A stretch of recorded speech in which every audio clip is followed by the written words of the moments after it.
मेरे साथ बोलिए, भारत माता की। अरे भाई, आज इतने बड़े शहीद स्मारक का लोकार्पण हुआ है, आप लोग ऐसी आवाज से बोलेंगे? यहां से हैदराबाद तक आवाज जानी चाहिए। मेरे साथ दोनों हाथ उठाइए, उठाइए दोनों हाथ। शहीदों के श्रद्धांजलि का संकल्प की मुट्ठी पीछे और प्रचंड आवाज से बोलिए, भारत माता की, भारत माता की, भारत माता की। मंच पर उपस्थित भारतीय जनता पार्टी के वरिष्ठ नेता, पूर्व मुख्यमंत्री श्रीमान बीएस येदियुरप्पा जी, हमारे कर्नाटक भारतीय जनता पार्टी के अध्यक्ष सांसद भाई नलिन कटील जी, यहीं के सांसद और मेरे मंत्री परिषद में साथी भाई भगवंत खुबा जी,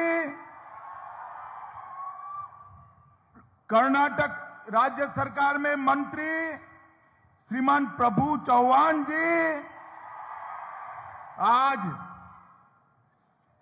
सिर्फ और सिर्फ गोरता स्मारक के लिए हैदराबाद से यहां आए हुए हमारे तेलंगाना भाजपा के अध्यक्ष श्री बंडी संजय कुमार जी, बंडी आगे आओ, प्रणाम करो सबको। हमारे भाजपा के वरिष्ठ नेता, तेलंगाना भाजपा के प्रमुख नेता श्रीमान इटेला राजेंद्र जी, सांसद उमेश यादव जी, सांसद राजा अमरेश्वर नायक जी, उपस्थित सभी विधायकगण और आज गोरता के अमर हुतात्मा को श्रद्धांजलि देने के लिए आए हुए प्यारे भाइयों, बहनों, माताओं और मेरे जिगर के टुकड़े जैसे युवा मित्रों, सबसे पहले भगवान बसवेश्वर की पवित्र भूमि पर आकर जगत ज्योति बसवन्ना को प्रणाम कर कर मेरी बात की शुरुआत करना चाहता हूं। बसवन्ना ही थे जिन्होंने समग्र दुनिया के अंदर सबसे पहले लोकतंत्र और संवाद की शुरुआत की, अनुभव मंडपम के माध्यम से। यही भूमि से वो ज्योति समग्र दुनिया के जीवों का कल्याण करने के लिए आगे बढ़ी। यही है श्री गुरु नानक साहब का जीरा साहिब और यही है नरसिंह जर्नी मंदिर। ये सभी स्थानों को मैं प्रणाम कर कर मेरी बात की शुरुआत करना चाहता हूं।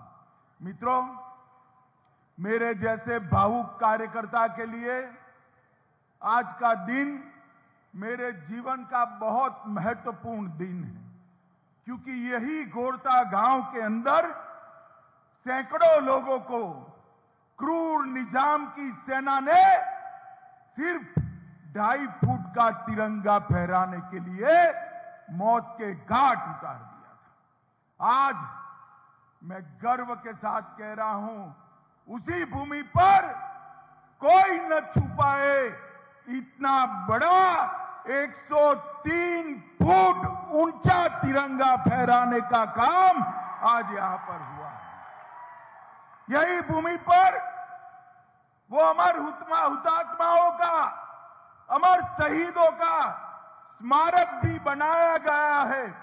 ये 20 फुट ऊंची सरदार साहब की प्रतिमा इसका प्रतीक है कि हैदराबाद से निजाम को हटाने में हमारे पहले गृह मंत्री सरदार वल्लभ भाई पटेल ने बड़ी भूमिका अदा की थी और इसी के कारण ये हमारा आज का एक क्षेत्र, ये बीदर भारत का हिस्सा बन पाया था। आज मैं इस मंच से बड़े आदर के साथ सरदार पटेल की स्मृति को श्रद्धांजलि अर्पित करता हूं, जिन्होंने हैदराबाद को आजाद कराने का काम किया।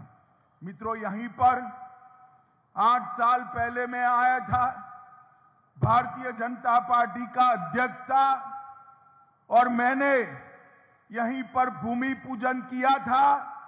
युवा मोर्चा के कार्यकर्ताओं को जिम्मेदारी दी थी कि एक अस्मरणीय, जिसका विस्मरण हो ही न सके, ऐसा अविस्मरणीय स्मारक बनाइए जिससे सैकड़ों सालों तक घोरता के शहीदों को श्रद्धांजलि पूरा देश दे पाए। और आज मुझे बहुत आनंद कि घोरता के शहीदों के स्मारक का उद्घाटन भी मेरे हाथों ही हुआ है।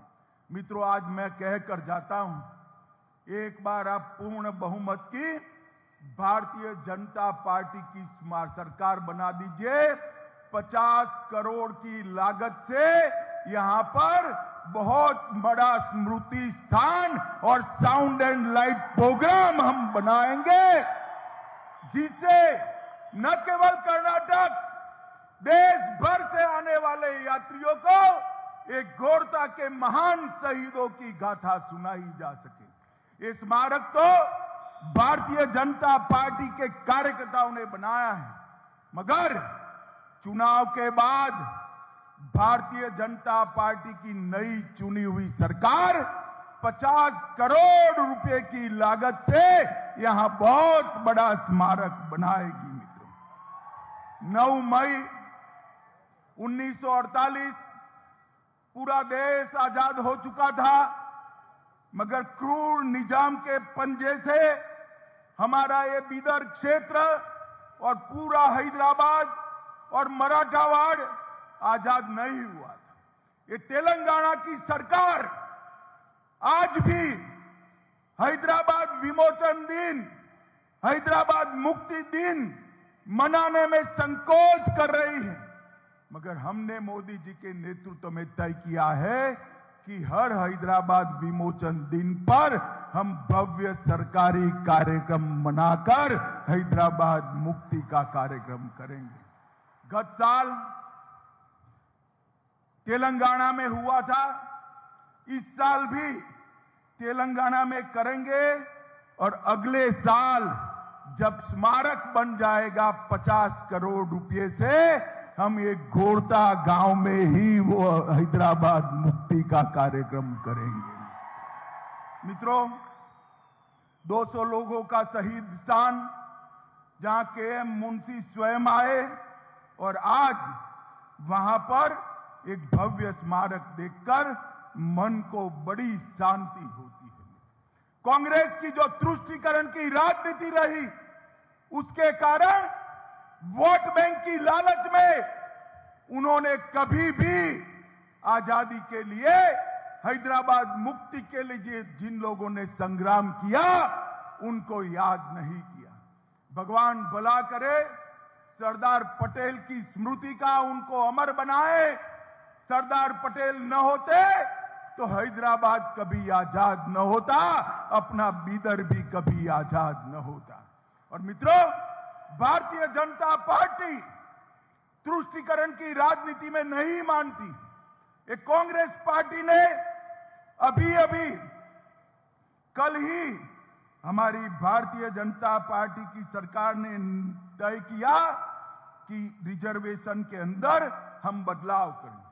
एक कांग्रेस पार्टी ने वोट बैंक को खुश करने के लिए 4% माइनॉरिटी रिजर्वेशन लगाया था, उसको हटाकर 2% वोकलिका और 2% हमने वीर शैव और लिंगायत को देने का काम ये भारतीय जनता पार्टी। एससी में भी एससी लैब के लिए 6%, एससी राइट के लिए 5.5%, एचसी लंबानी, भोवी, कोरचा, कोरमा के लिए 4.5% और अन्य समुदायों के लिए 1% कर वहां पर भी अन्याय को दूर करने का काम ये भारतीय जनता पार्टी की सरकार ने किया है।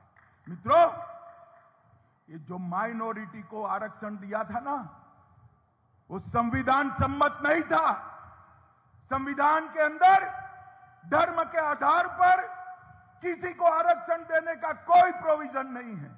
ये कांग्रेस सरकार ने अपनी तुष्टीकरण की राजनीति के कारण माइनॉरिटी को रिजर्वेशन दिया था।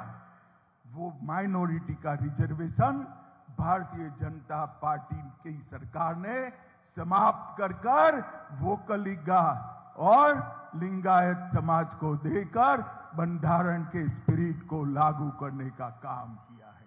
मैं बसवराज जी को इस मंच से बहुत बहुत बधाई देना चाहता हूं। मित्रों, आज मैं जब यहां आया हूं तब कहना चाहता हूं, ये कांग्रेस पार्टी कर्नाटक का कभी भला नहीं कर सकती। उनको तो बस एक एटीएम चाहिए, जिस एटीएम से हर रोज कार्ड डालते ही पैसा बाहर आए। आप मुझे बताओ बिदर वालों, कर्नाटक को आप कांग्रेस का एटीएम बनाने के लिए तैयार हो क्या? तैयार हो क्या? कांग्रेस के भ्रष्टाचार को सहन करोगे क्या? कर्नाटक का विकास केवल और केवल नरेंद्र मोदी जी के नेतृत्व में हो सकता है। भारतीय जनता पार्टी की पूर्ण बहुमत की सरकार ही कर्नाटक को विकास कर सकती है। गत चुनाव में येदियुरप्पा जी के नेतृत्व में आपने 104 सीट दी, मगर कुछ कम पड़ गई। जैसे ही कम पड़ी, ये जेडीएस वाले कांग्रेस की गोदी में जाकर बैठ गए। मित्रों, सबसे कम सीट जेडीएस की थी, सबसे कम, और मुख्यमंत्री बन गए कुमारस्वामी जी। बताइए, येदियुरप्पा जी का अधिकार था। सबसे ज्यादा सीटें कर्नाटक की जनता ने येदियुरप्पा जी को दी थी और वो बन गए मुख्यमंत्री। जेडीएस और कांग्रेस एक ही ठेले के चट्टे पट्टे हैं, जो केवल और केवल भ्रष्टाचार करते हैं। वो कर्नाटक का भला नहीं कर सकते। कर्नाटक का भला करना है तो केवल और केवल नरेंद्र मोदी जी के नेतृत्व में भारतीय जनता पार्टी ही कर सकती है। मित्रों, येदियुरप्पा जी मुख्यमंत्री बने उसके पहले ये पूरे क्षेत्र को हैदराबाद कर्नाटक कहा जाता था, क्योंकि यहां हैदराबाद के निजाम का शासन था। ये गुलामी की निशानी को कांग्रेस आगे बढ़ाती थी। येदियुरप्पा जी ने हैदराबाद कर्नाटक को कल्याण कर्नाटक का नाम देने का काम हमारे येदियुरप्पा जी ने किया। और येदियुरप्पा जी ने 3000 करोड़ भी कल्याण कर्नाटक के विकास के लिए दिए। और इस बजट में बसवराज बोम्मई जी ने 5000 करोड़ रुपया कर्नाटक के कर्नाटक के कल्याण के लिए दिए हैं। मित्रों, आज मैं आपको इतना ही कहना चाहता हूं, चाहे कांग्रेस पार्टी कुछ भी कह ले, हमने ढेर सारे मुद्दे सुलझाए हैं। ऊपरी भद्रा परियोजना हो, कालसा बंडूरी परियोजना हो, ऊपरी कृष्णा का दूसरा चरण हो, येतिना हॉल पेयजल परियोजना हो, ये सारे केंद्र सरकार और राज्य सरकार ने सुलझाए हैं। बिदर के लिए 7700 करोड़ से 411 किलोमीटर लंबी बिदर कलबुर्गी बल्लारी रोड का निर्माण भारतीय जनता पार्टी की सरकार ने चालू किया है। गंगा कल्याण योजना छोटे और सीमांत किसानों के लिए 1115 करोड़ की योजना भारतीय जनता पार्टी लेकर आई। बिदर में 5 करोड़ की लागत से मॉडल विश्वविद्यालय बन रहा है। बिदर में central institute of petrochemical engineering को लाने का काम भारतीय जनता पार्टी की सरकार ने किया है। पीएम किसान और के माध्यम से राज्य के 54 लाख किसानों को हर साल 10,000 रुपया सीधा उनके बैंक अकाउंट में डालने का काम ये भारतीय जनता पार्टी की सरकार करती है। मित्रों, अनेक प्रकार के विकास के काम भारतीय जनता पार्टी की सरकार ने किए हैं। मोदी जी ने हर गरीब को घर के अंदर गैस, घर में ही शौचालय, घर में बिजली, हर गरीब व्यक्ति को 5 किलो अनाज फ्री ऑफ कॉस्ट और इसके साथ साथ हर गरीब को 5 लाख तक का पूरा इलाज मुफ्त कर देश के 60 करोड़ गरीबों का कल्याण करने का काम देश के नेता हमारे प्रधानमंत्री नरेंद्र मोदी जी ने किया है। मोदी जी ने देश को सुरक्षित किया है। मुझे बताओ बिदर वालों, अयोध्या में राम मंदिर बनना चाहिए या नहीं बनना चाहिए? जोर से बोलो, बनना चाहिए या नहीं बनना चाहिए? ये कांग्रेस पार्टी इतने सालों से राम मंदिर को लटका रही थी, अटका रही थी, भटका रही थी। मोदी जी ने एक दिन सुबह सुप्रीम कोर्ट का फैसला लाया और उसी दिन एक भूमि पूजन कर भव्य राम मंदिर की नींव डालने का काम किया है। मुझे बताओ भाइयों बहनों, ये कश्मीर जो है हमारा है या नहीं है? अरे बिदर वालों, जोर से बोलो, है या नहीं है? धारा 370 हटनी चाहिए थी या नहीं हटनी चाहिए थी? ये कांग्रेस पार्टी वोट बैंक की राजनीति के कारण धारा 370 नहीं हटाती थी। मोदी जी ने 5 अगस्त 2019 को धारा 370 को समाप्त कर कश्मीर को हमेशा के लिए भारत का हिस्सा बनाने का काम नरेंद्र मोदी ने किया। और मित्रों, आज हमारा कश्मीर खुशहाल है, कोई आतंकवाद नहीं है, विकास के रास्ते पर चल पड़ा है।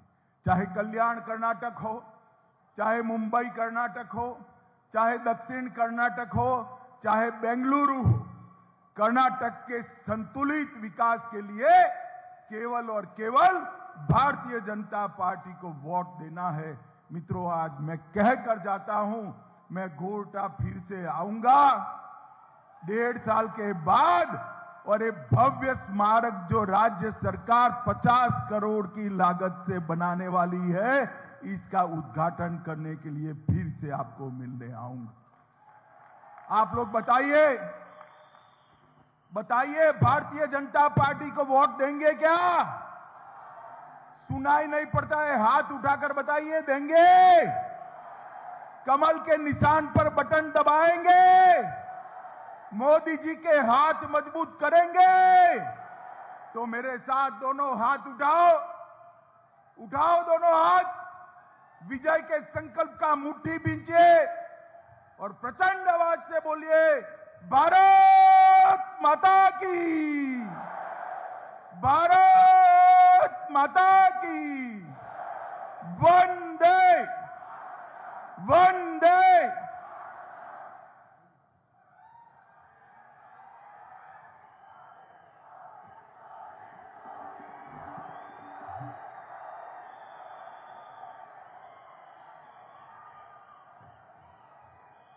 ಸನ್ಮಾನ್ಯ ಶ್ರೀ ಅಮಿತ್ ಶಾ ಜಿ ಅವರಿಗೆ